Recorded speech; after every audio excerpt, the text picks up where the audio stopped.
Welcome, everyone, to this June 2023 presentation titled The Great Transformation, How Understanding the Human Condition Actually Transforms the Human Race. I'm Jeremy Griffith, an Australian biologist, and I'm in a studio at one of our World Transformation Movement, WTM, offices in Sydney, Australia. Before I begin, it might be of assistance to print out a copy of the transcript of this talk that we'll make available on our website as a booklet to help you follow the presentation. The first part of this talk is titled Finding the Redeeming Understanding of the Human Condition, was the hard part for the human race. The problem is that we still have to apply the understanding to free ourselves from the human condition. As I summarised in my introductory video and booklet, the interview, and I fully explained in my definitive book, Freedom, humanity's heroic journey of painstakingly accumulating knowledge has finally led to the finding of the redeeming understanding of our psychologically upset, soul-corrupted human condition, thus ending all the conflict and suffering in human life at its source. And providing the now urgently needed path forward for the complete rehabilitation and transformation of our lives and world. So what I'm going to be presenting is the actual roadmap that every human and the human race as a whole is now able to follow for our species' psychological rehabilitation. And I think everyone would agree that the psychological rehabilitation is precisely what the human race now urgently needs. So yes, as I summarise in the interview, our whole human journey of conscious thought and inquiry has finally led to the discoveries by science of the difference in the way genes and nerves process information. That genes can orientate a species, but the nerve-based, fully conscious mind that we humans have needs to understand the world to operate, with the resulting conflict between our instincts and intellect unavoidably causing our psychologically upset, soul-corrupted human condition. And this ability to know why we fully conscious humans were seemingly so stupid as to corrupt our original, all-loving, instinctive self or soul is the redeeming insight we have needed to relieve this core insecurity about our corrupted condition that we have carried since we became fully conscious species some 2 million years ago. The great burden of guilt we humans have suffered from for destroying the magic world of our soul has at last been lifted, because we have found the key understanding that ends that underlying pain in our brains and allows the human race to become psychologically secure, happy, and sane again. Indeed, when the ancient Greeks had inscribed on their temple the words, "Man, know thyself," they were beseeching us to make sense of, and by so doing, bring an end to all the chaos and suffering and seeming madness of human life.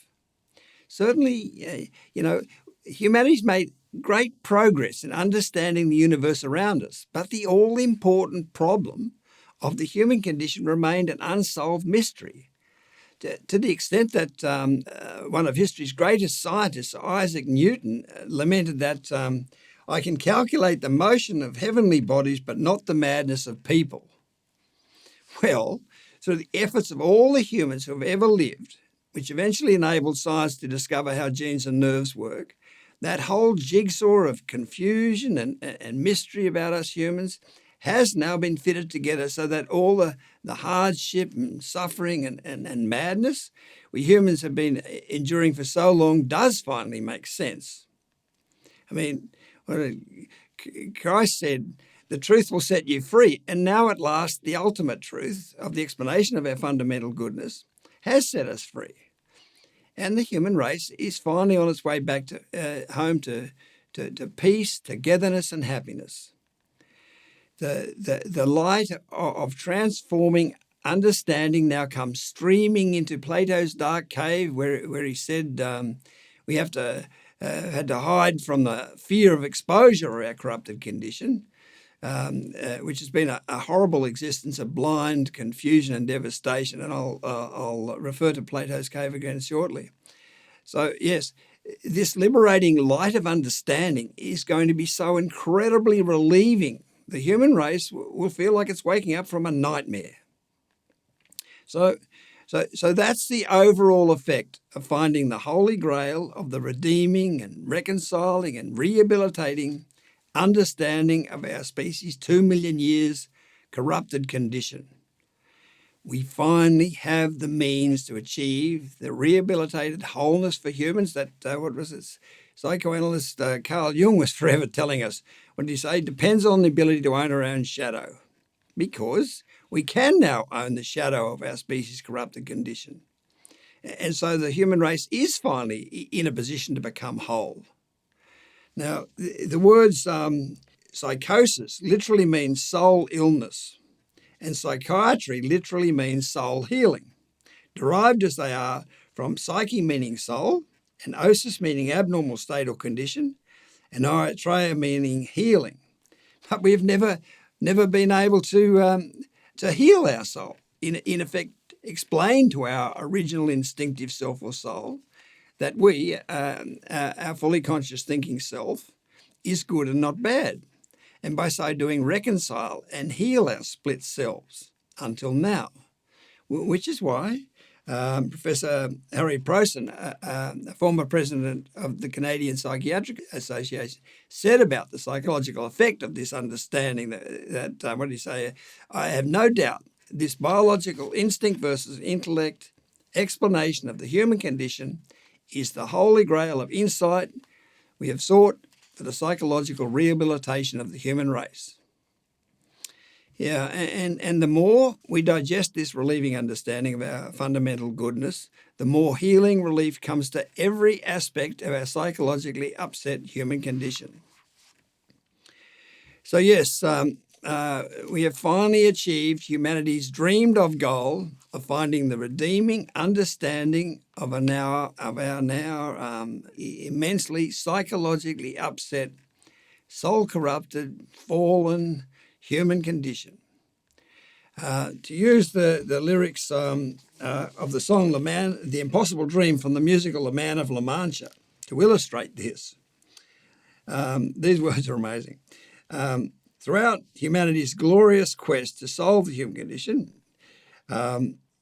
we have borne the unbearable sorrow of our corrupted state and run where the brave dare not go and marched into hell for the heavenly cause of achieving the seemingly impossible dream of righting the unrightable wrong of the condemnation we have been living with for being corrupted. And finally, with our last ounce of courage, vanquish that seemingly unbeatable foe of our ignorant instincts and reach the seemingly unreachable star of the redeeming, dignifying, and liberating and healing understanding of our corrupted condition. It truly is an almost beyond imagining fabulous achievement for us humans to have lived through and overcome the psychological hell that we have had to endure for some 2 million years means we have to be the bravest, most courageous and heroic species to have ever lived on Earth. Now, there is an issue, and this is very important. Our species' great struggle is not yet over because we still have to use or apply the redeeming understanding fast enough to save the human race from the imminent threat of our species' extinction from terminal levels of psychological upset.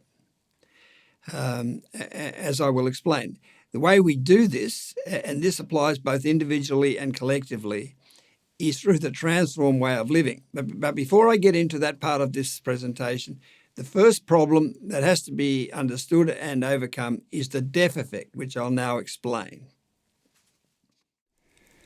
Part 2, the problem of the deaf effect.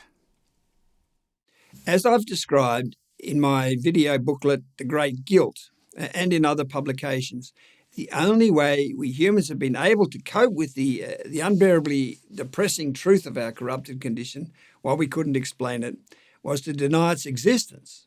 As I mentioned, the great Greek philosopher Plato used the perfect analogy for this situation, where he described us as humans as having to hide deep underground in a dark cave where no light could get in and expose our corrupted condition.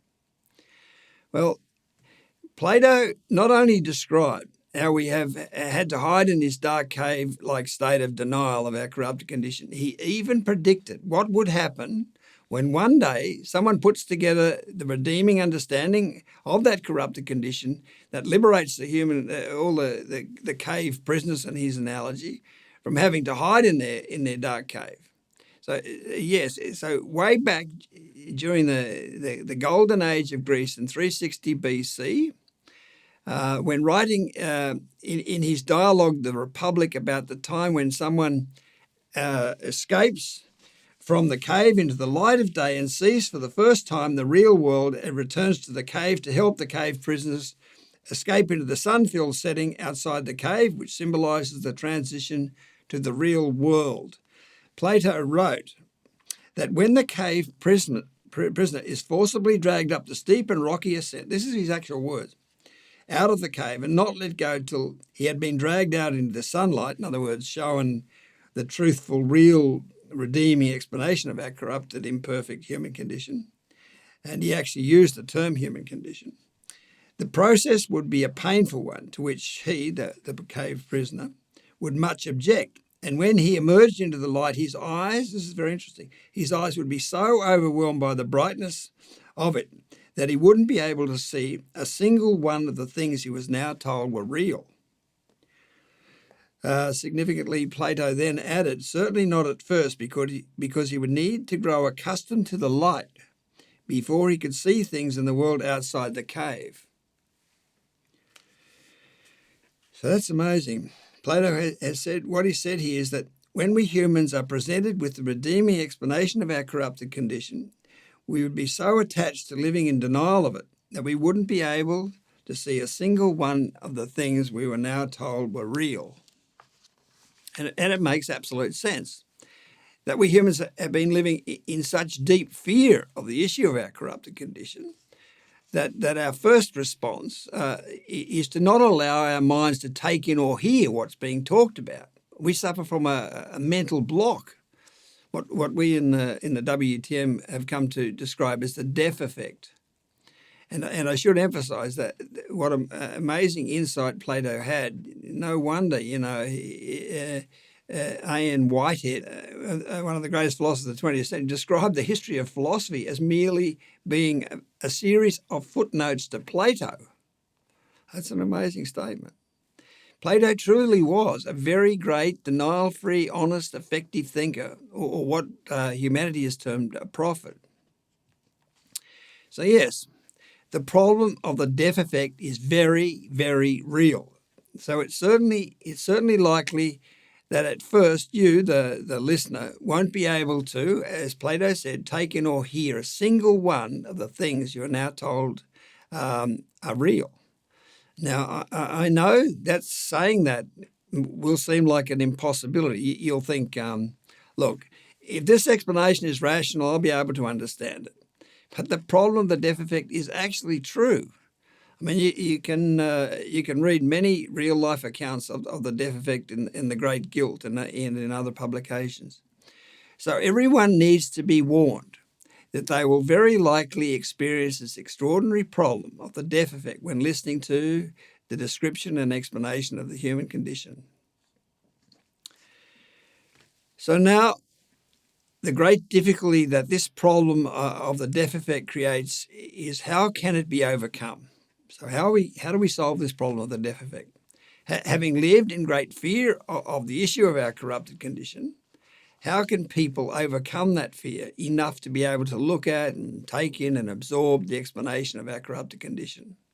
And by so doing, discover that the all-relieving understanding that the corrupted condition has finally been found. How do they, if they can't hear it, how do they learn the benefits of being able to understand the human condition? Well, now, the solution to this problem of the deaf effect, the way people overcome it, is through being prepared to reread and or re-listen to what's being written or said.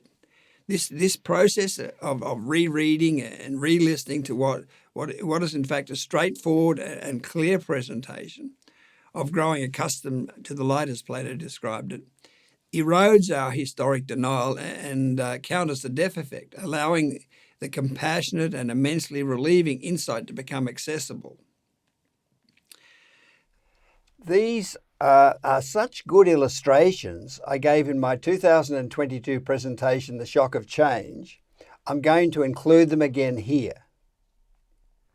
The following is a good example of someone patiently rereading and re-listening to the explanation and overcoming the deaf effect. May Gibbs, the founder of the WTM Phoenix Center in Arizona, America, said, "I tried for months to get through the reading material, but my thought at the time was that it was super tedious and boring." Now, saying it was super tedious and boring is a typical deaf effect response.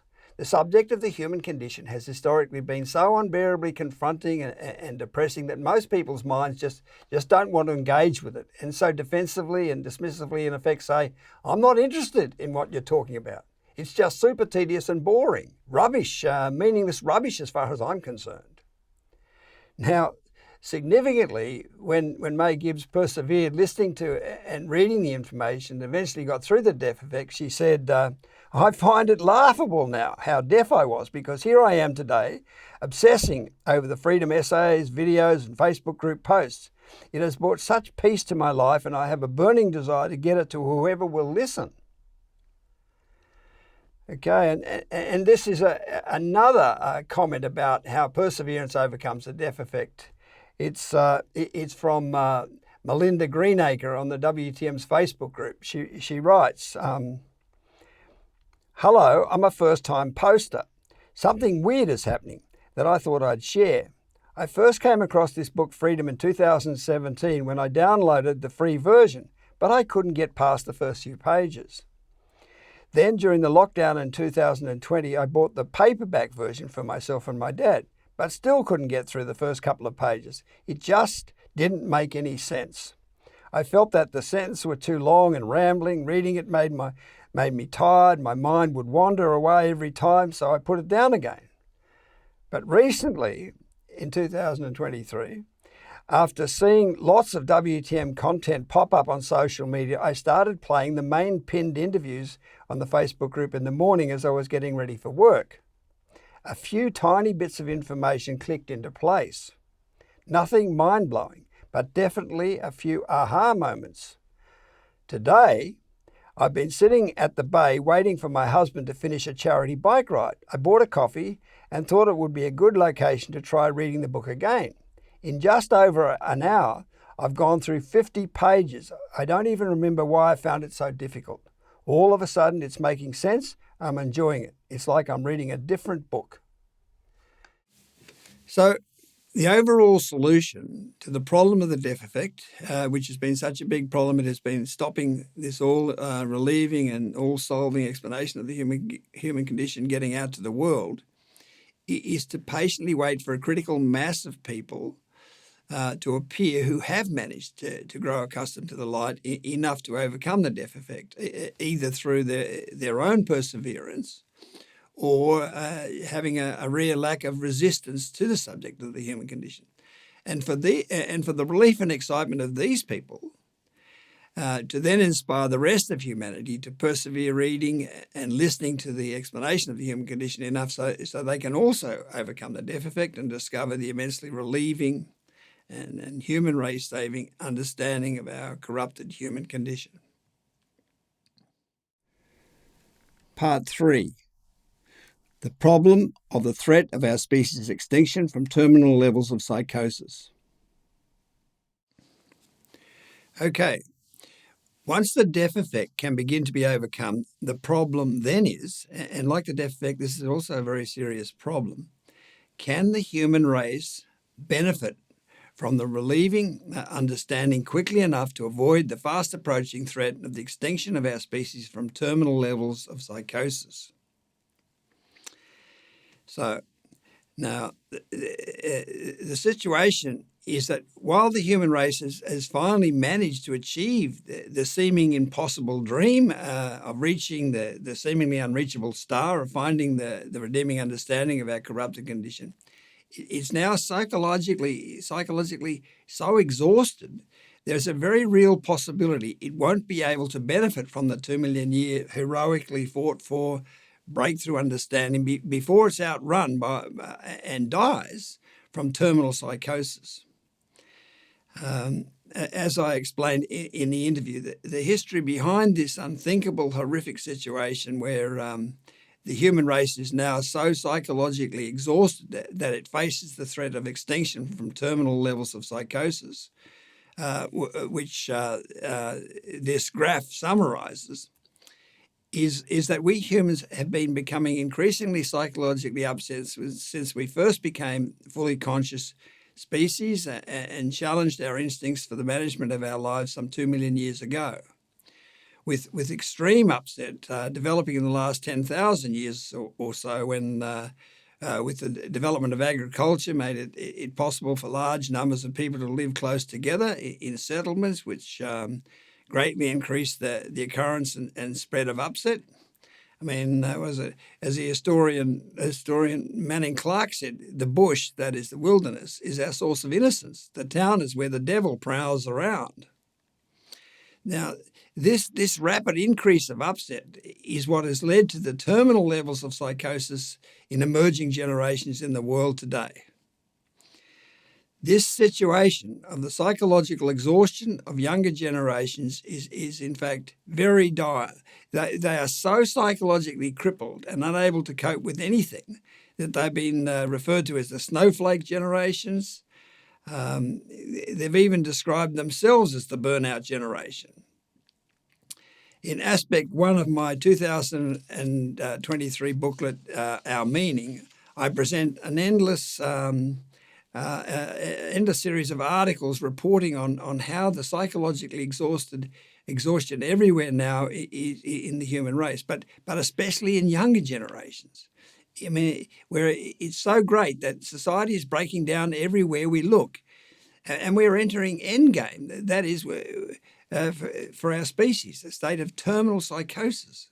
It's a very, very frightening and serious situation. So the following is a compilation of quotes from those articles. And if you look at my book, Our Meaning, you'll find the sources of these quotes. These reports speak of an epidemic of autism and exploding rates of bipolar disorder and ADHD and spiraling numbers of children with development delays, and a tidal wave of mental health issues in the schools as anxiety, depression, self-loathing, fragility, sadness, hopelessness, suicide, and self-harm. So these reports from across the world. So these are reports from across the world that tell of how many of the younger generation are now finding it almost impossible to face the world, let alone work to earn a living. For instance, in Australia, it is reported that there is a silent legion of kids across our nation suffering from this psychological paralysis, where, as the organisation's School Refusal Australia explained in a submission to Victoria's Royal Commission into Mental Health, the kids are isolated, often live in their bedrooms 24/7 and are unable to leave their home. They barely function. They feel guilty and ashamed. They've given up. This is not simply wagging, i.e. the skipping school, as earlier generations knew it. It's an extreme phobia. And further reports about the psychological paralysis of the young in Australia state that 1 in 5 teenagers struggle to read. Teenagers. And that the paralysis is so great, we've now got a population that doesn't want to work, and that there are thousands of businesses that just can't find staff, let alone good employees. Yeah, the chair of Australian National Broadcaster, Ita Buttrose, complained that millennials so lack resilience they need hugging. In China, it's reported that many of the young are now only able to do the minimum and feel they cannot find a way out of their predicament of not wanting to participate in the world. In France, a study claims that the country is now mired in a laziness epidemic. This unwillingness to work at all has led to a huge shortage of labour. And in Japan, there is now an epidemic of shut-ins, the phenomenon of withdrawal from society. A report about Spain said that many young Spaniards have dropped out of education and work altogether, with no plans to resume study or to look for a job. And in the United States, it is reported that among millennials, there is an epidemic of narcissism, a personality disorder where people try to boost low self-esteem, and that their self-centeredness could bring about the end of civilization. A survey in the US also found that a staggering 79% of business owners and managers find Generation Z the most difficult generation to have in the workplace, citing entitlement, a lack of effort, motivation and productivity. Some saying that interacting with them can be exhausting because they lack discipline and are too easily offended. So yes, the burnout generation is absolutely the right description for what's happening to the human race. In the case of politics, I need to first explain the basic situation that's involved in the political dialectic, which is that having had to deny the unbearably depressing truth of our 2 million year corrupted condition while we couldn't explain it, has meant that there's been no corrupted condition to have to be explained. So you're living in denial of it, so there's nothing to explain. So there's been no admission of our fundamental task and responsibility of having to participate in humanity's heroic battle to find the redeeming explanation of our corrupted condition. If there's no corrupted condition, then there's no corrupted condition to have to be explained. However, now that we can explain and defend our corrupted condition, we can finally admit the existence of it and therefore of humanity's great heroic meaning and purpose of having to find understanding of it, which, as I explained in my booklet, Death by Dogma, is a battle that the right wing in politics has supported with its emphasis on freedom of expression and on the upsetting competitive, selfish and aggressive individualism needed to find the ultimate explanation. So admit our corrupted condition and we finally have the reason for the right wing in politics. John Kenneth Galbraith, the liberal economist and advisor to the Kennedys, once mockingly said that the right wing are engaged in one of man's oldest, best financed, most applauded, and on the whole least successful exercises in moral philosophy. That is, the search for a truly superior moral justification for selfishness. Yeah, well, with the explanation for and resulting ability to admit our corrupted condition, that truly superior moral justification for selfishness that the right have been supporting is now revealed, along with the extreme danger of the left's freedom of expression and selfishness denying, dogmatic, deluded, pseudo-idealistic demands for a selfless and loving world. So while there's no corrupted condition to have to be explained, and thus no ability to effectively explain and justify the selfishness and competitiveness of the right wing, the attraction of the left's incredibly dangerous, pseudo-idealistic, let's all just hug each other, do good to make yourself look good and feel good, politically correct, woke culture has become irresistible, especially for those who are extremely psychologically exhausted from the effects of humanity's heroic battle to find understanding, namely today's younger generations. After after the 2022 federal election in Australia, the Australian National University 2022 Australia election study found that only 1 in 4 voters under the age of 40 voted for the right-wing coalition, and only 1 in 5 voters among the Generation Z voted for the coalition. Yeah, in fact, there's many predictions being made in democratic countries that before long the right may never be able to win power again. Yeah, a May 2019 article in The Atlantic with the title "Young Democrats May Control the Political Future" says that the right-wing GOP seems to be playing a losing hand, that it seemingly won't ever get back into power. I mean, the takeover by pseudo-idealism and with it the destruction of humanity is apparently everywhere upon us. You know, so thank goodness that what has actually been right about the right wing and what has actually been wrong about the left wing has finally been revealed. Better still, thank goodness the understanding that makes this exposure possible brings to an end the whole upsetting battle to find this all-exposing and thus all-relieving understanding. So, yeah, I mean, as I emphasised at the end of the interview and in Death by Dogma, the real way to bring about a cooperative, selfless and loving world was to end the upsetting struggle to find the redeeming understanding of our corrupted human condition. Because, as I'll talk more about shortly, in part 4 of this presentation, that redeeming understanding is what ends the need for the individualistic, competitive, selfish and aggressive world that the human race has had no choice but to carry on living in. Finding understanding of the human condition was the real and only way to end our upsetting search for the understanding that saves the human race from extinction.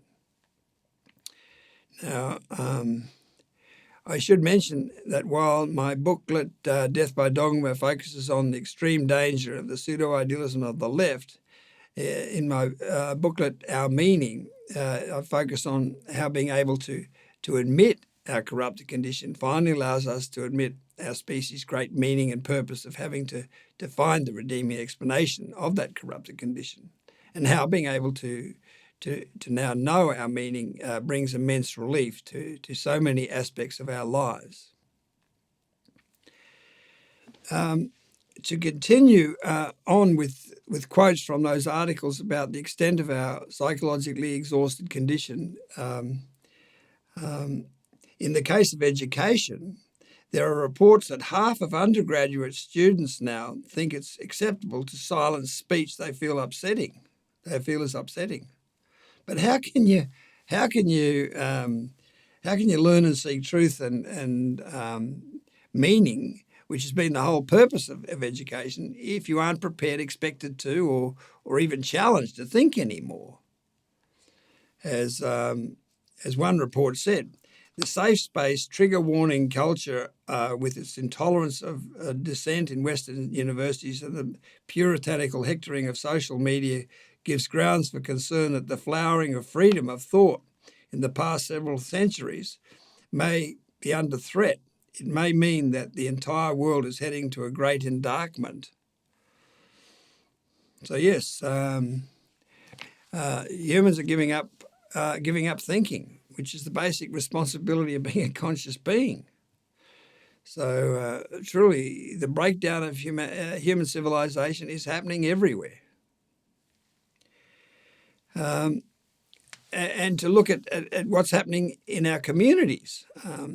This is a drawing I have done to illustrate the end play, desperately sad state of dystopia, lawlessness and unbearable psychosis, homelessness and drug addiction that's now tragically a characteristic of the streets of large cities in the US. And what is happening there is what's going to be happening the rest of civilizations elsewhere. So there really isn't any meaning or hope left out there in Plato's human condition denying cave world. which is why my booklet, Our Meaning, that reveals the meaning of our suffering, is especially needed and precious. These photographs on the left and right are of people participating in post-apocalyptic zombie street parades that have become popular among the young in recent times. And the painting in the middle by Jean-Michel Biscay was sold at auction in 2013 for a whopping $48.8 million, I think. A price, no doubt, that's sort of achieved in part because of how much it resonates as an image of our time. So while we've had to live in denial of our corrupt condition while we couldn't explain it, that condition has become so extreme that has become necessary to gain at least some psychological relief from it by temporarily giving it expression, sort of exorcism through being honest about it, at least for a little while in these street parades. These are lyrics from the young American heavy metal band With Life in Mind that reveal just how traumatized our now immensely upset, soul-corrupted world is for young minds. And therefore, how important it is going to be for them to now be able to make sense of that world through understanding the human condition.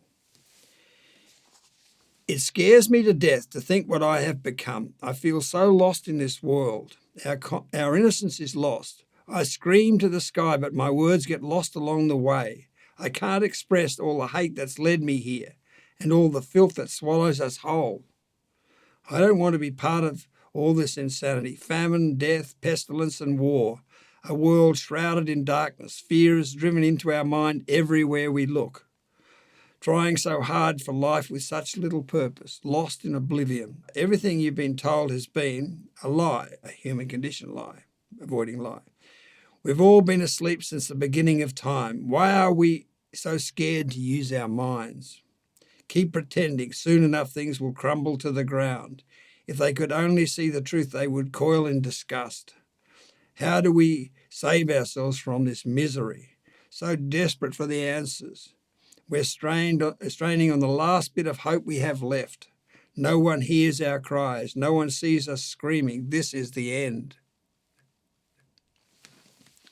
A 2017 report by medical doctors published by the US National Library of Medicine, titled We Are the Hollow Men, the worldwide epidemic of mental illness, summarizes this whole horror, psychologically exhausted situation the human race has arrived at. The report begins by quoting from T.S. Eliot's poem, The Hollow Man. Remember us, if at all, not as lost, violent souls, but only as the hollow men, the stuffed men. This is the way the world ends, not with a bang, but a whimper. And the report then says, all across the world, patients are coming to their local accident and emergency department casualty centre. They are in pain. Sometimes their eyes scream out their suffering, and other times they appear as cold, empty shells reflecting the hollowness the patient feels inside. Unlike patients with compound fractures or lacerations, patients with psychiatric illness have wounds that are rarely visible to the naked eye. This is the way the world ends, not with a bang, but with a whimper. This is the face of mental illness, the stark picture you see in emergency physicians and psychiatrists, with problems ranging from depression to suicide and psychosis, as well as addictive disorders. The statistics are frightening, and the system is stretched to the breaking point with no end in sight.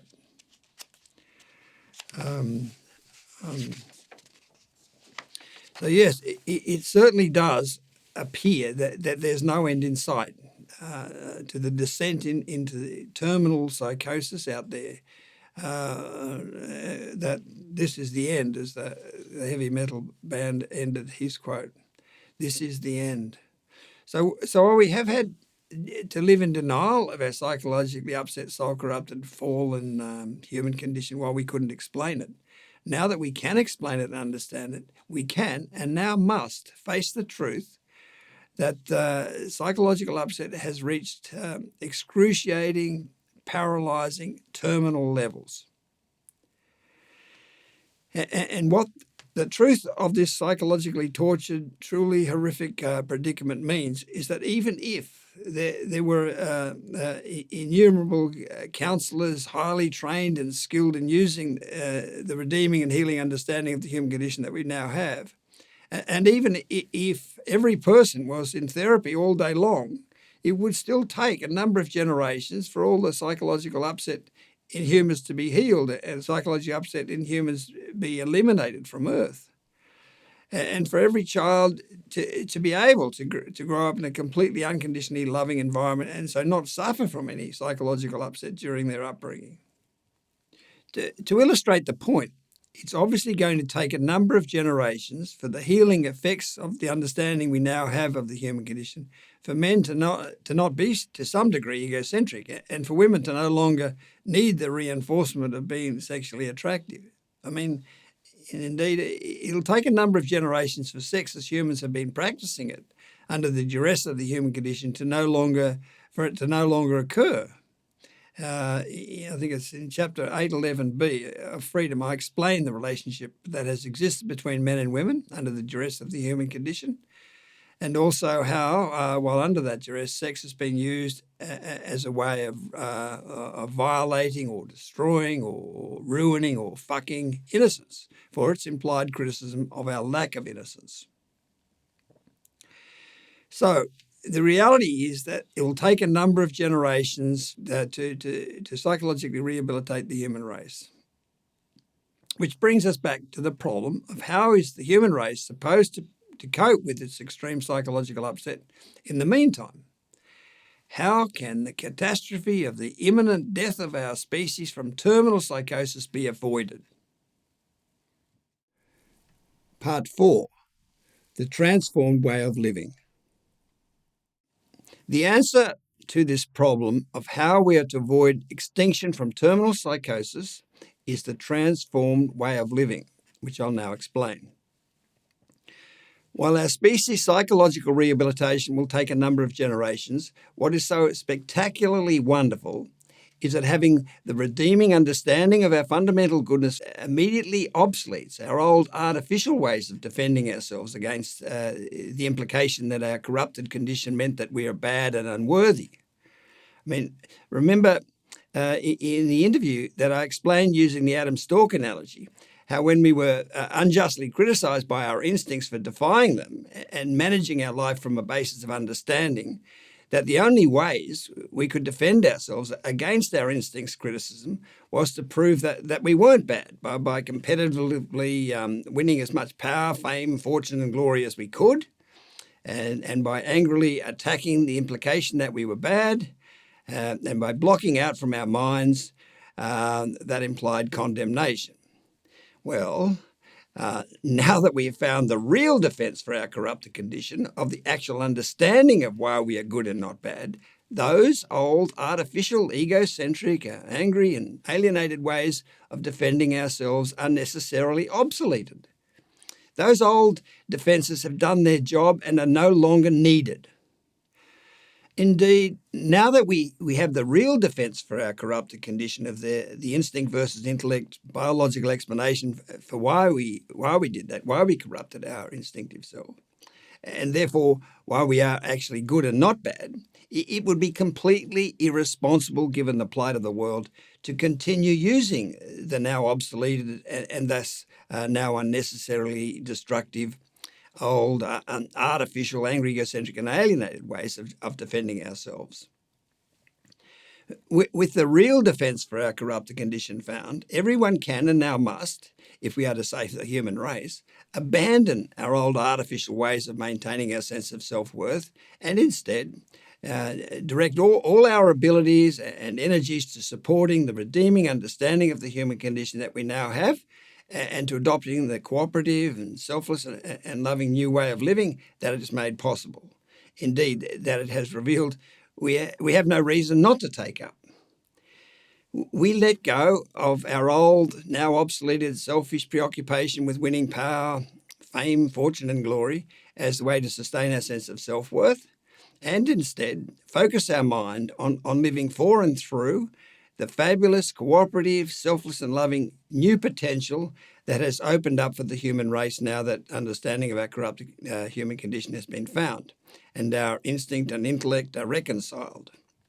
Everyone now can and has to change, be transformed from being servants of our egos to being servants of humanity.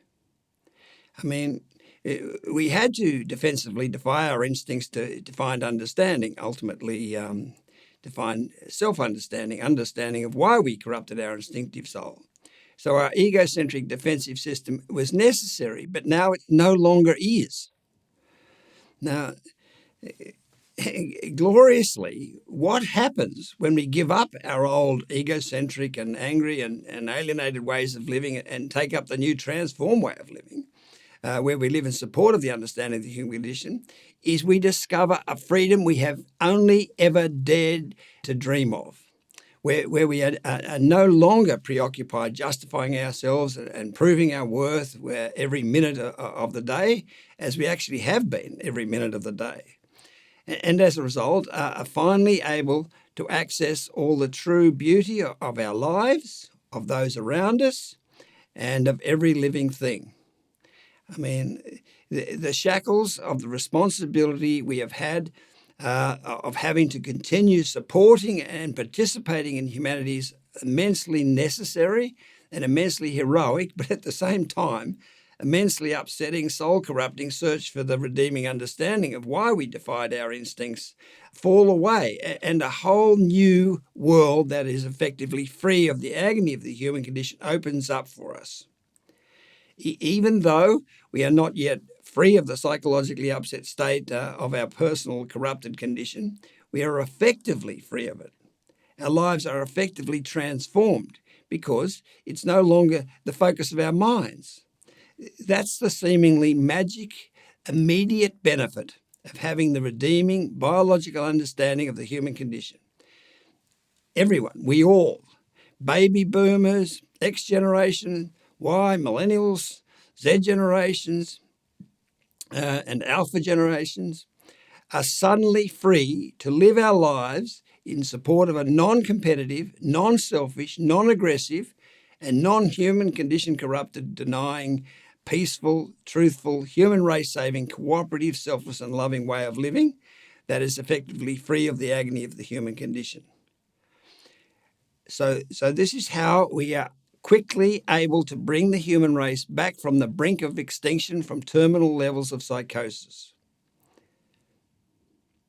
Now, it should be very clear from the brief explanation of politics that I gave earlier in part 3 that this is not the horrifically deluded, human race destroying false start to a transformed, loving world that the politically correct, woke movements trying to dogmatically impose, but the human condition redeemed and reconciled, understanding-based, real transformation of the human race.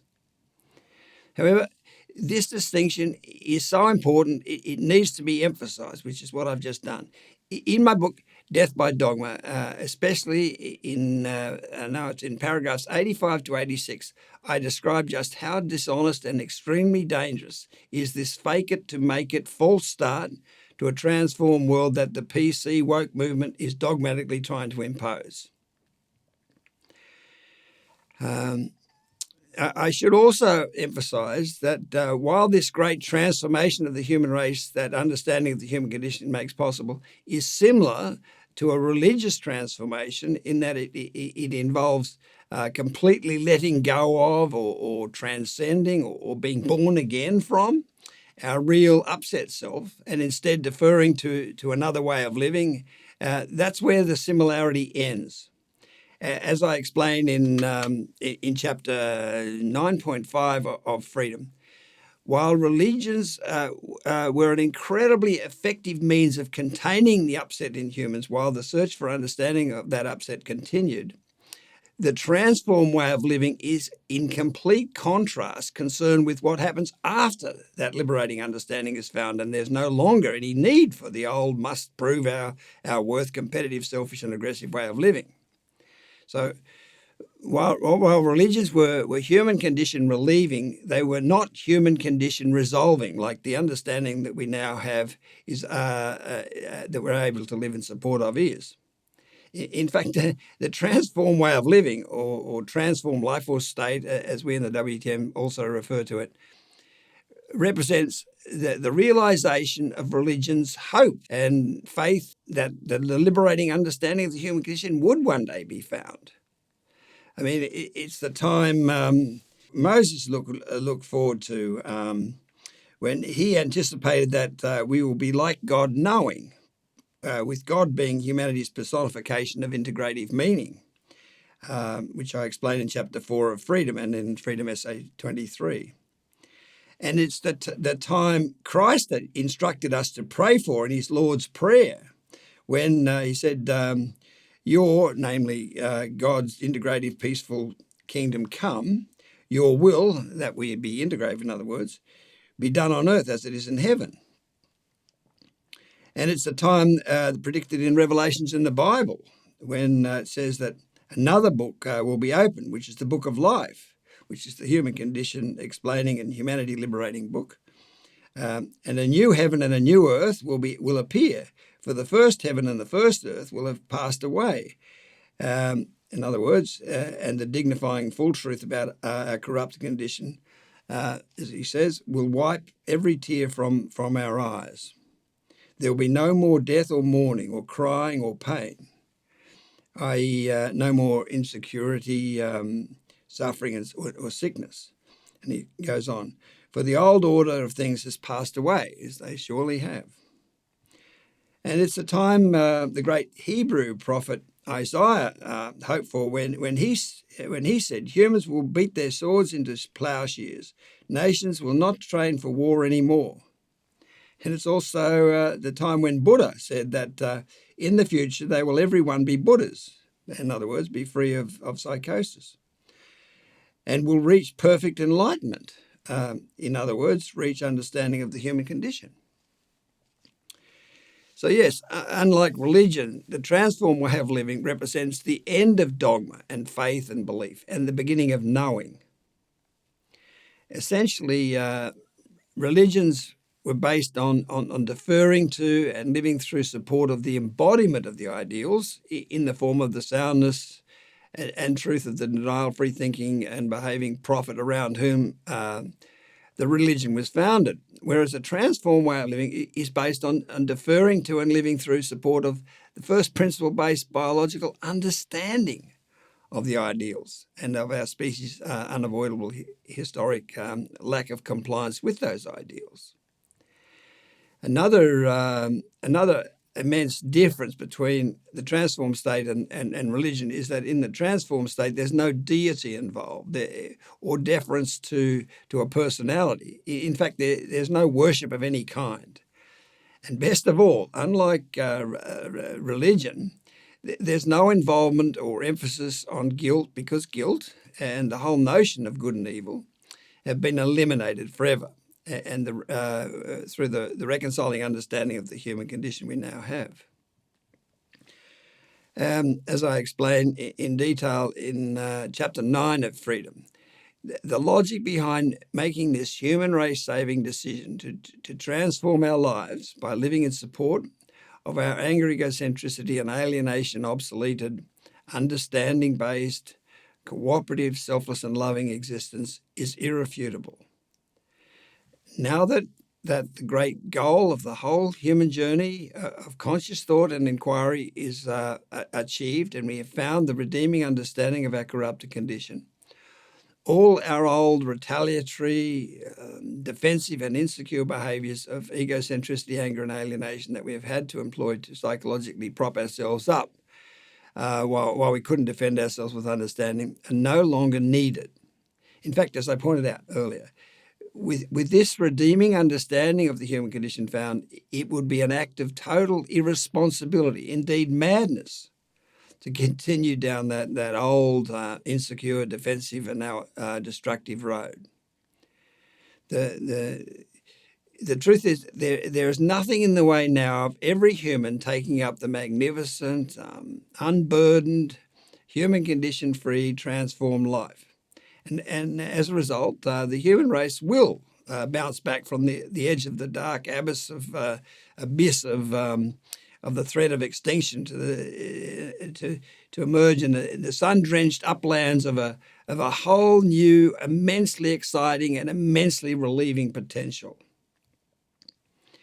So yes, this totally responsible and desperately needed transformation of the human race, where everyone lives in support of a cooperative, selfless and loving existence, is the way the human race is able to quickly turn around the dire situation it is in and avoid imminent self-destruction from terminal levels of psychosis.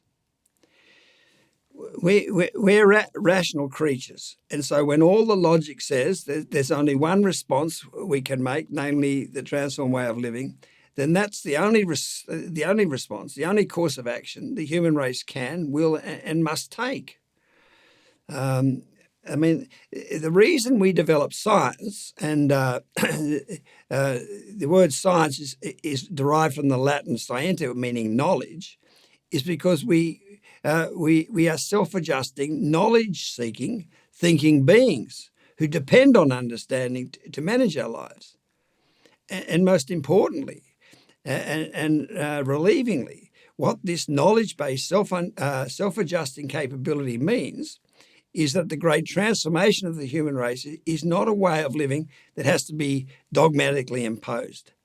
There's no authoritarian dictatorship involved, and nor is there any need for any form of forceful social insurrection to make it happen, to take place.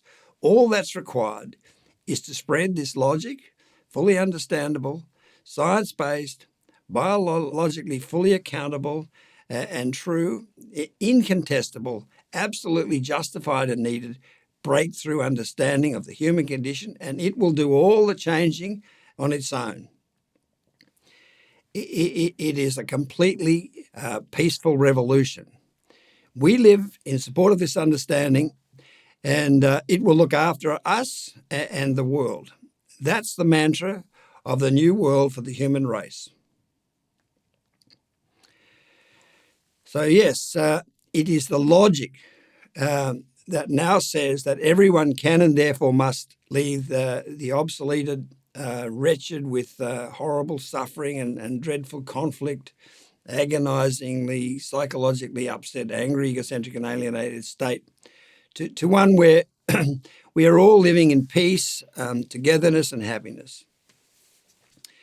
And so exciting and body draining with relief is this life, where we are effectively free of the agony of the human condition, that before long, when news of this holy grail of breakthroughs and its ability to transform the human race gets out into the world, there will be a stampede of people who have joined the human condition resolved sunshine multitude on the sunshine highway to the world in sunshine. As the great denial-free thinking prophet or scientist and philosopher Teilhard de Chardin wrote, "The truth has to only appear once for it to be impossible for anything ever to prevent it from spreading universally and setting everything ablaze." Yeah, as I summarise in paragraph 1166 of Freedom, the excitement and relief of being effectively free of the human condition, the joy and happiness of being liberated from the burden of our insecurities, self-preoccupations, and devious strategizing, the awesome meaning and power of finally being genuinely aligned with the truth and actually participating in the magic true world, the wonderful empathy and equality of goodness and fellowship that understanding of the human condition now allows us to feel for our fellow humans, the freedom now to effectively focus on repairing the world, and above all, the radiant aliveness from the optimism that comes with knowing our species' march through hell has finally ended and that the human condition-free new world is coming, can now transform every human and thus the world. Hence, we're the World Transformation Movement, WTM. as I said, in every main publication I've ever written, going right back to my first book, Free, which is 1988, soon, from one end of the horizon to the other, will appear an army in its millions to do battle with human suffering, and its weapon will be understanding. So the transformed way of living is the way the human race is able to change quickly enough to avoid the imminent threat of self-destruction from terminal levels of psychosis. Part 5. Sir James Darling's astonishing vision fulfilled. My headmaster, when I was a student at Geelong Grammar School in Victoria, Sir James Darling, actually focused on the crucial need for this fundamental change from living selfishly to living selflessly in one of his many extraordinary speeches. Before referring to that speech, I should point out that Sir James was described in his 1995 full-page obituary in the Australian newspaper as a prophet in the true biblical sense. And he's widely recognised as Australia's greatest ever educator. Indeed, he was knighted for services to education and broadcasting. Also, he created at Geelong Grammar School a school of such renown that King Charles III was sent halfway around the world to attend for part of his education. So this is what Sir James said in his amazing 1950 Geelong Grammar School Speech Day address. Selfishness is, as it has ever been, the ultimate destructive force for a society, and there are only two cures for selfishness: the regimented state that we all profess to dislike, and the change of heart, which we refuse to make. That is the choice, believe me, for each one of us, and we have not much time in which to make it. The need for decision, in other words, to have a change of heart and live selflessly, is serious and urgent, and the sands of time are running out. As my explanation of the human condition finally makes understandable, selfishness has been necessary during humanity's heroic search for understanding of its corrupted condition. However, it's still, as Sir James said, the ultimate destructive force in a society. And yes, the pseudo-idealistic dogma of the left in politics, the regimented state that Sir James talked about, is dislikable. And yes, as we can now understand, we have had to refuse to make the change of heart to living selflessly, while we still had to persevere with our corrupting search for understanding of our divisive, corrupted, fallen human condition. But now that we have found that understanding, we can have that cure for selfishness of the change of heart to living selflessly that Sir James emphasised, and that's 73 years ago now, back in 1950, was serious and urgent even back then, because he said the sands of time are running out. So, absolutely astonishingly as it is, Sir James' vision at Geelong Grammar School, and I really want to point this out, was actually to preserve the innocent souls of the boys attending his school, in the hope that one of them might remain sound enough to achieve humanity's seemingly impossible dream of finding the redeeming understanding of our corrupted human condition that makes Sir James's change of heart to living selflessly possible, which is what I've done. In large measure, due to his unique Platonic, soul-preserving rather than intellect-emphasising approach to education. You can read an essay I've written about Sir James' absolutely astonishing, world-saving, Plato-inspired vision of producing a man who would solve the human condition at www.humancondition.com/Darling. But the following are some extracts from from his various speeches that I refer to in that link. That reveal his outrageously optimistic, clear-sighted and courageous vision. I mean, honestly, what I'm going to read out must be amongst the most impressive words ever spoken in human history. And I should mention you can find the source of these quotes in that essay. So these are these extracts. Only in the light of a discovered purpose can we lead Australia into an attitude of mind which is prepared for sacrifice and service. In seeking for such purpose, it will be necessary to seek below the surface for the thoughts which do lie too deep for tears. In other words, which are those thoughts that for most people are so depressing and confronting they can't go near them, namely the thoughts about our corrupted human condition. Only so can we come to a better understanding of life and to answer even the all-important question, what is man that thou art mindful of him? In other words, why are humans' behaviour so often less than ideal? And the Son of Man that thou visitest him. In other words, when Christ's behaviour by contrast was sound and ideal, so James has clearly stated that the all-important question that we have to answer is the issue of our species' less than ideal, soul-corrupted, fallen human condition. For to exclude that question from the study of evolution is surely as futile as to talk theology and to forget evolution. So he's saying here a biologist is going to be needed. There must be a complete answer. There must be coherence and sense in the universe. And until we find it, our thinking is degenerated into disintegration and our existence fragmented into a rubbish heap of shreds and patches with coherence, significance, and growth impossible. Our compass bearings lost and civilization foundering.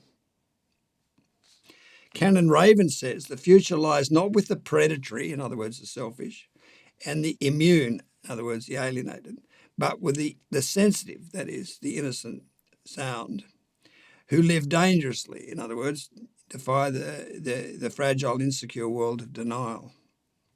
It should be the prime object of education to develop this sensitivity. The truly sensitive mind is both susceptible and penetrating. It is open to new ideas, and it seeks truth at the bottom of the well. It is the development of this sort of mind which it should be the object of education process to cultivate. Each of us should regard our lives as pledged to the one paramount purpose of saving the world. The sands of time are running out. And while referring to the kind of man needed to save Australia and humanity, Sir James spoke of cultivating men of conscience, men not afraid of facing unpleasant, in other words, truthful facts. It requires more toughness to resist the world of denial, than to join in. It is the awakening and vivifying of the conscience, that is our innocent soul, of those who belong to it, which ought to be the chief purpose of a church school, because conscience is the executive part of consciousness. The quality which above all other needs to be cultivated in education is sensitivity. On one proviso, he must be sensitive and tough. To solve the human condition and save humanity requires sufficient sensitivity / innocence, soundness, soul, to access the truth, but also sufficient toughness to stand up to and defy and ultimately overthrow the all-pervading, false and deluded world of denial. He must combine tenderness and awareness with fortitude, perseverance and courage. The sensitivity is necessary because without it, there is no life of the mind, no growing consciousness, no living conscience. Can such men be? Of course they can, and they are the leaders whom others will follow. In the world of books, there are for me Antoine de Saint-Exupéry and Sir Lawrence van der Post. Now, Sir Lawrence is the most quoted author in all my writings, and incidentally, was who King Charles III chose to be godfather to his son, Prince William. So I go on. The time is past for help, which is only a band-aid. It is time for radical thinking and for solution on the grand scale. We are not now the strength which in old moved heaven and earth, but something earthy and some work of noble note may yet be done. Yeah, I mean, how truly astonishing and wonderful was Sir James' bold vision and clarity of thought. Like Plato, Sir James truly was a very great denial-free, honest, effective thinker or prophet, as his obituary recognised. I should mention that Sir James's focus on cultivating the souls of boys to create the kind of man necessary to save humanity, and the reason why Geelong Grammar School remained a boys' school during Sir James' tenure is because, as what I've just said about evidences, he knew that it was men's responsibility to solve the human condition. I provide the biological explanation of why it was men's responsibility in paragraph 770 of Freedom. In fact, that whole chapter 811b about the relationship between men and women is relevant description of men's role in the world. So recklessly unappreciative of Sir James' vision, Geelong Grammar School became co-educational immediately after Sir James' tenure. So Sir James's extraordinary, bold and truthful world only just lasted long enough to cultivate the sensitivity in a man needed for the work of noble note to be done, of the radical thinking for a solution on the grand scale, namely to seek the truth at the bottom of the well, and answer the all-important question of why man, unlike the Son of Man, is corrupted, under the human condition, which is the issue of the human condition. Before the dishonest, pseudo-idealistic, too good to make yourself feel or look good, politically correct woke culture killed his vision. As it says in the Bible, was there ever a prophet your fathers did not persecute for their truthful clarity? I mean, if boys at Geelong Grammar School didn't have a critical, important and enormously difficult job to be prepared for, then co-education would have been ideal. But while that focus existed, it was or false idealism to make it co-educational. I mean, that's just the truth. As I point out in paragraphs 770 to 773 of Freedom, human society hasn't been patriarchal for no reason. And far from males being toxic and society being pale, male and stale, as woke advocates of co-education have said, men have had to be, and now with the human condition solved, have proven to be the heroes of the story of life on Earth. I mean, as one of Australia's distinguished journalists, Janet Albrechtsen, wrote and titled her article that defended Sydney's prestigious Cranbrook School remaining a boys-only school. The only thing toxic about boys' schools is the woke parents.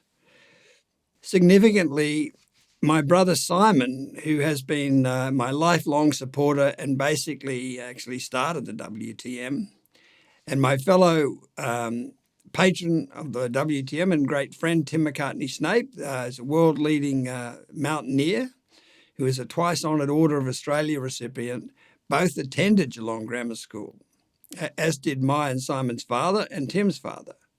Significantly, also Tim's great-great-grandfather, Dean McCartney, was one of the founding fathers of Geelong Grammar. So essentially, it's now up to the WTM to carry on Sir James' vision of saving the world, which, for the education of young people, we will do by creating schools that teach the redeeming, reconciling and rehabilitating understanding of the human condition. And since men have completed their job of answering the all-important question of why man, unlike the Son of Man, is corrupted, which is the issue of the human condition. These schools will all be co-educational. So, yes, the understanding of the human condition and the transformed way of living it brings about achieves Sir James's great change of heart from living selfishly to living selflessly that is needed to save the world. Part 6, Therapizing Our Psychosis. What now needs to be explained is what will complement and help that transformation, and in the long term, remove all the psychosis in the human race so there's no longer any need to transcend it with a transformed way of living. And that is the actual therapizing of our psychosis that the redeeming understanding of our corrupt condition now makes possible, which the transition between the two images by William Blake illustrate. While this therapizing of our upset psychosis is the point where it no longer exists in the human race, will, as I've emphasised, take a number of generations. The therapizing actually begins from the moment we overcome the death effect and can access the redeeming understanding of our corrupted human condition. As Professor Prosen wrote, what Griffith is presenting is understanding of the source insecurity that the whole human race suffers from for having destroyed our species' innocent soul. It is a universal self-blame that his understanding at last provides healing insight into. All human behaviour is saturated with that universal insecure, depressing state and resulting anger, egocentricity and alienation that has developed from it. But we finally have the compassionate foundation insight needed to dismantle all that upsets psychosis. So the real psychotherapy of a collective and individual psychosis can begin. So yes, and it's such an immense relief for our minds to finally be able to make sense of all the suffering and seeming madness in human life, and of all that has happened in our own lives. That the minds of most people soak up the information. They absolutely guzzle it when they get through the death effect and can hear it. As I've described in my book, The Shock of Change, there's a great deal of stunned adjustment that our mind goes through when we first realise this information really does explain the human condition. But even when we're going through this shocked stage, where, for example, was it Ian Frazier, the author of that best-selling book, The Great Plains, said he was staggered into silence by what he was reading. The rapid soaking up of the information and its ameliorating effects typically still occurs. If you look at the daily ecstatic responses slider under the interview at the top of our humancondition.com homepage, you will see endless comments by people who are finding immense healing relief from finally being able to understand the world and themselves, such as the more I am watching and reading, the more understanding I'm gaining, and love this, learning more and more, and understanding the human condition makes me feel free and happy. My attitude has changed. I'm not upset with myself anymore. I'm free of guilt and full of love. So wonderful to understand yourself and the whole world. Ever so grateful. It all finally makes sense. Going to rebuild a new me. Once you get your head around it, it's light bulb time. And I always knew that one day understanding of ourselves would save us from ourselves. Of course, everyone, according to how much hurt to their soul that they experienced growing up in the extremely psychologically upset world we are living in, will variously feel shocked, confronted and exposed by having our species' corrupted condition and their own corrupted condition revealed. This initial response being the cause of the death effect. As I point out in Freedom in chapter 9.3, the arrival of understanding the human condition represents exposure day or truth day or honesty day or transparency day.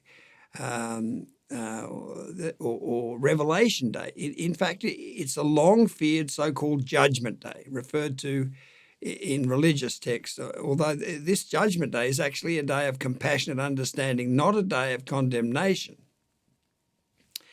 Yes, as an anonymous Turkish poet once recognised, Judgment Day, as he said, is not the day of judgment, the day of understanding.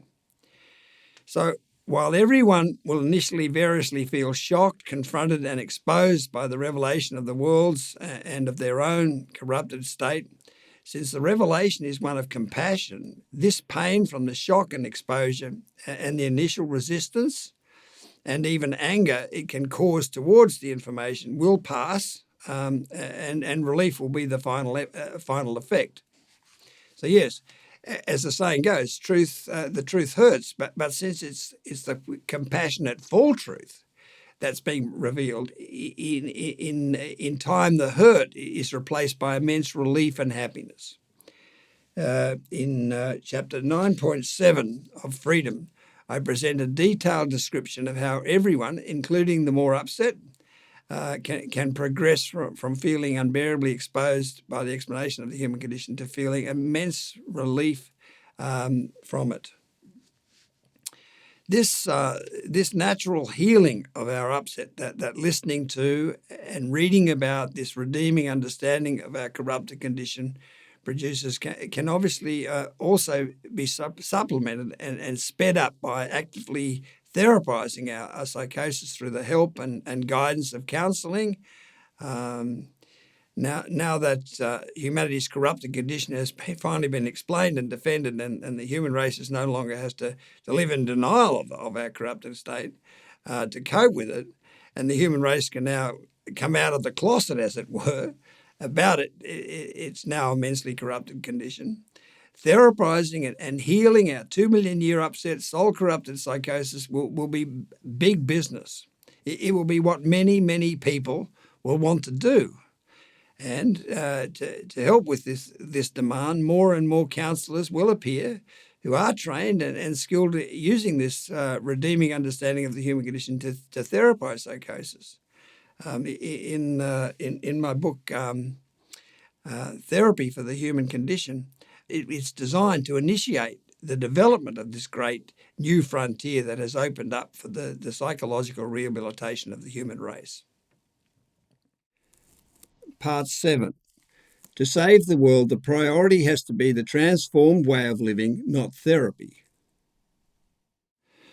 What now needs to be emphasised is that while many people will want to actively therapize their psychosis, the priority always has to be to take up the transformed way of living, because that alone is what can quickly bring the human race back from the brink of extinction from terminal levels of psychosis. Therapizing upset is a process that takes time. In fact, as I've explained, to fully achieve it will take generations. And the reality is that, especially initially while this human race-saving new world is getting underway, not a lot of therapy of our upset will be possible. So at best, it can initially only complement our adoption of the transformed way of living. And it has to be remembered that that everyone should not only want to take up the transformed way of living because it saves the human race, but also because, as I've described, it's the most incredibly relieving, exciting and satisfying state to be living in. I should also mention, and I talk about this at length in my therapy book, the human race has become so psychologically exhausted that even though the redeeming understanding of our corrupted condition needed to actually rehabilitate the human race hasn't been available until now, the need for psychological therapy has become so desperate that all manner of superficial attempts have and are being made to try to therapize psychological upset. This development of at least some superficial therapy has in fact become so needed and so popular that it is one of the fastest growing industries in the world, with the Global Wellness Institute reporting in 2019, wellness is now $4.2 trillion market that is growing nearly twice as fast as the global economy. So obviously, this superficial therapy is immensely popular. Now, if it's immensely popular, then how popular the real therapy is now that's available now is going to be, because it's going to be incredibly popular. But again, everyone needs to prioritize adopting the transformed state, because it'll free us from practicing in the now necessarily psychologically upsetting, soul-destroying, older generations exhausting, younger generations crippling, competitive, selfish, and aggressive way of living. And by so doing, hauls the whole human race back from the brink of terminal psychosis and extinction. So of course, with the real therapy of our psychological upset lives now possible, there's going to be an immense hunger for it, for this therapy. Why stay living with horrible, debilitating and deadening psychosis when you have the means to at least begin healing it? And it does make sense to heal our psychosis sufficiently for us to become, at least to some degree, functional. But I stress again, focusing on therapizing our upset can become a selfish preoccupation when the priority is to take up the transformed way of living. So everyone has to temper their desire to therapize their personal psychosis with the human race's need for everyone to selflessly adopt the transformed state or way of living. I drew this picture to warn against exploiting the insights we have gained into the human behaviour to give yourself an edge and make yourself even more successful in the old power and glory ego castle building world, rather than focusing on supporting the new world. But this pocketing the win, as we in the WTM call it, also applies to the danger of focusing on rehabilitating your psychosis while avoiding taking up the transformed way of living. So while therapy is going to be a huge business, because everyone will want to and need to heal their psychosis to at least some degree, the infinitely bigger business has to be, if the world is to be saved, to take up the transformed way of living. And it will be once it catches on, because it's so absolutely, incredibly relieving and exciting to be effectively free of the torturous and dead and human condition-stricken existence.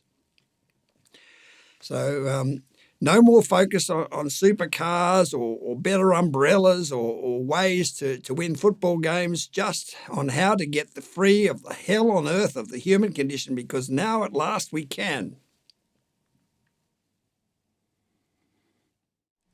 Part 8.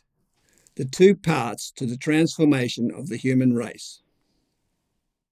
So there are two parts to the transformation of the human race: the transformed way of living and the therapy for our corrupted condition. Now, for more on the transformed way of living, we suggest you now watch WTM founding member Tony Gowing, who is the St. Paul of the transformed way of living, the most wonderful teacher and promoter of it, present his account of the transformed way of living. Following Tony's presentation, we suggest you watch the inspiring video of the Akratides family from WTM Melbourne, describing how being able to understand the human condition has brought incredible relief and therapy to their lives, as it can for everyone's life. And following Tony's, and the Akratides' videos, which are all on our transformation page at humancondition.com/transformation, you will see there further wonderful examples of and instructions about those two parts of humanity's transformation. Also, the transcript of Tony's, and the Akratides' videos are all presented in the Great Transformation booklet, which is freely available on our website, or you can purchase from bookshops like Amazon.